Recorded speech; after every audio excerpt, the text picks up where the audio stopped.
Welcome to the Dating Kinky Podcast, a cast about love, sex, romance, and kink. My partner and I just spent 9 days. It was supposed to be 10, but a mold infestation decided to delay our departure on a road trip. And while we did the usual in the car, worked a bit, dozed a bit, read, listened to books on tape, or rocked out with the music, we also talked quite a lot about truly random shit. And one of the things we talked about was Craigslist and how much we missed the personals, even though they were a dumpster fire of the highest degree. We also talked about how it seemed that once the company dumped its personals, they started their descent into irrelevance, but that's neither here nor there.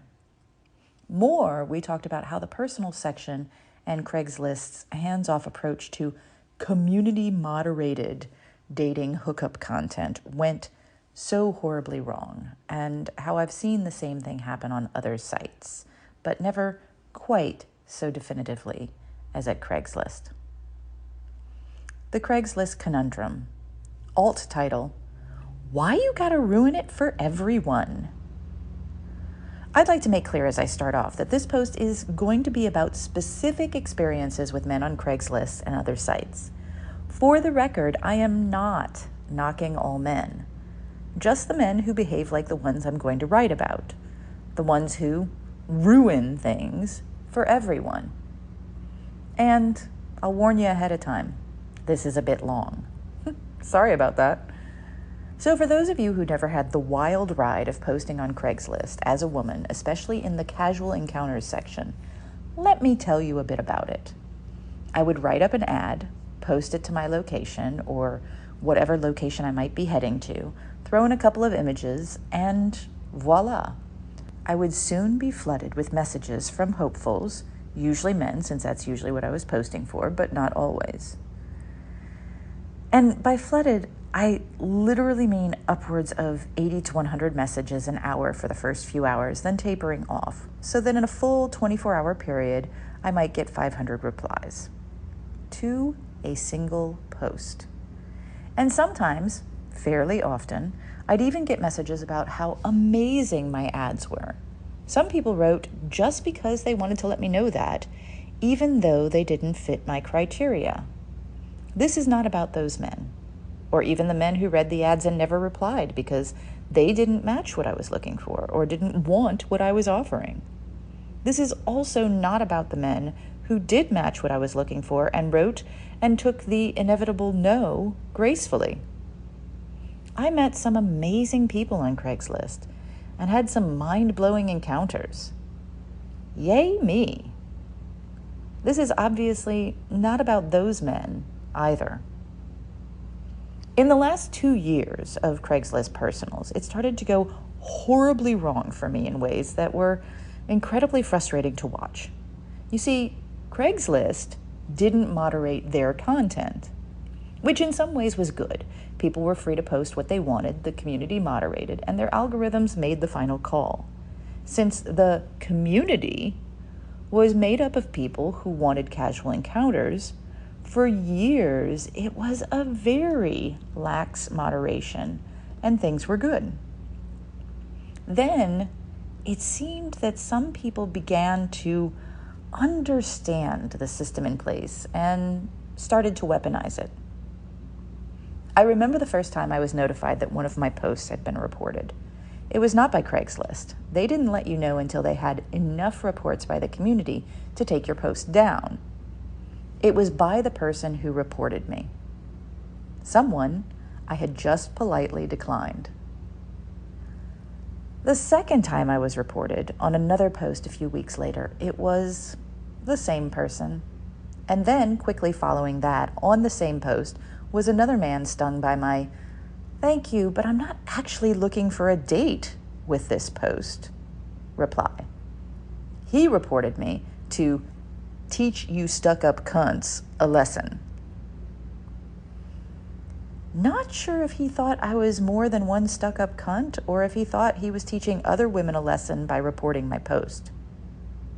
Well, in the long run, I guess he was, because he and the other men who reported me as soon as they saw my messages were teaching the algorithm that I and other women who posted like I did were fake. Not long after that, I started getting messages from men who gleefully told me that they were messaging me before they reported me to cut down on their competition, and because I wouldn't need anyone else after reading their replies anyway. What the fuck? Yeah. The first time I had a hard time believing it. Then it started happening with regularity, and I realized that these men had somehow communicated this tactic to each other and thought it was a great idea. To reduce the number of posts from real women on Craigslist. Seriously. Because they weren't reducing the number of posts from men. That number stayed steady. They were reporting women for being fake. Because they wanted a better shot, or because they were butthurt, or, get this, because they didn't understand women's clothing sizes. Yeah, that happened. At the same time that this was going down, I was a moderator and worked behind the scenes at a kinky connection site that also started with a C, that had seen better days and had had some major drama. In that site, when people reported other people, I and my team could go in to look over the full conversation to help make our professional call on what happened and who was in the wrong. About 19 out of 20 reports were from men on that site. And 18 of those 19 reports were usually lies. Sure, there were bait and switch pros on that site. My team was actually not allowed to delete them. They added to the numbers, which was all that mattered for the owner. But nearly all of the reports from men were a result of being turned down. To them, that automatically made the women fake and therefore subject to reporting and retaliation. And men would report these women in really inventive ways, not knowing that we could see the full conversation and interaction. Like, create entire conversations or messages that never happened. Or say that the woman asked for money when they had simply said, "No, thank you." Or say they were being harassed when they were the ones who had sent 20 messages in less than an hour, getting increasingly irate at not being given whatever they wanted, often cyber sex or a chance. Interestingly, women almost never reported the harassment they received. They just blocked the guy and moved on. But when they did, it was usually egregious. Like, they'd block the guy and he'd come back in another account 3 or 4 times, and they desperately wanted help so they could continue to use or enjoy the site. At least at that site, we had a moderation team who could check the facts of a case. Craigslist had nothing. They believed that if enough people reported a post, it obviously deserved to be reported, and the community had spoken. More, they believed that if an account got posts removed, that should count against future posts, so fewer reports would be needed to get each subsequent personal's ad taken down. It got to the point that my account could get sniped in the first 30 minutes with one report from one of my Craigslist stalkers. And there was nothing Craigslist would do. They would not have a person look things over, reinstate an ad, or even respond to questions. Some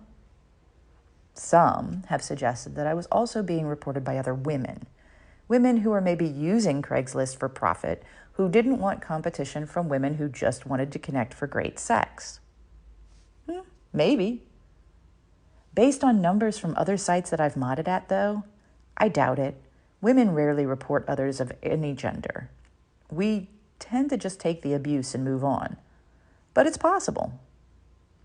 And at the same time all of this was happening, I would talk with people from all over, and men who had been using Craigslist for years would say that the quality and availability of women in the personals had gone in steep decline recently and that it was a huge sausage fest now. Well, duh. If any of the other real women, like me, were experiencing what I was, and I have no doubt that they were based on my experiences modding other sites, they were eventually giving up and looking for other places to post, possibly like me, on paid sites, because those, at least, potentially had a mod team and appeals, and the people in those sites were maybe a bit more invested in the connections with their money on the line. Maybe. But the balance was a bit better, perhaps. And even in the paid sites I've worked at, men outreport women by at least 5 to 1, and for similar reasons as on Craigslist. But they more often have good reasons, especially as those sites have been inundated with fakes and pros even more. And women do report more often, feeling like they have more of a right to not put up with the written abuse when they've paid something.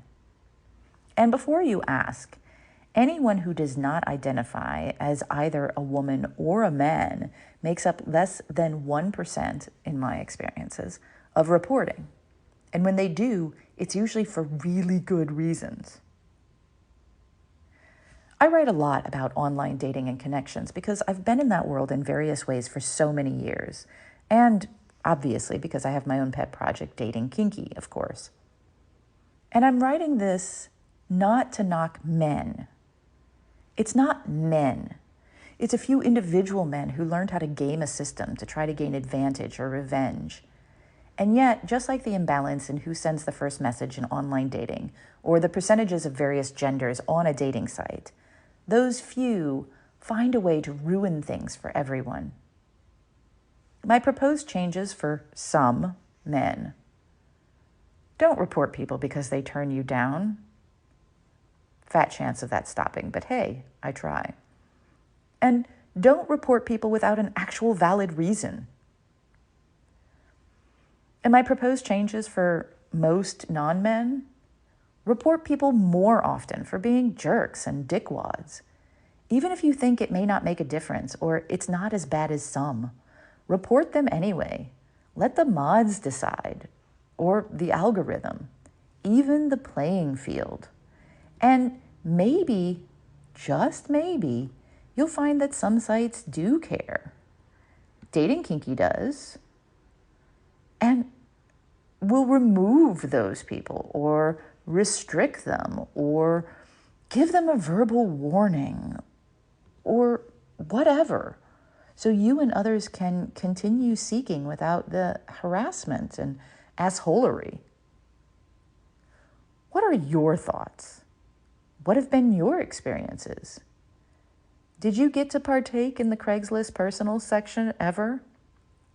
Or have you had similar interesting or frustrating experiences on other dating and connecting sites, especially for kink and/or sex?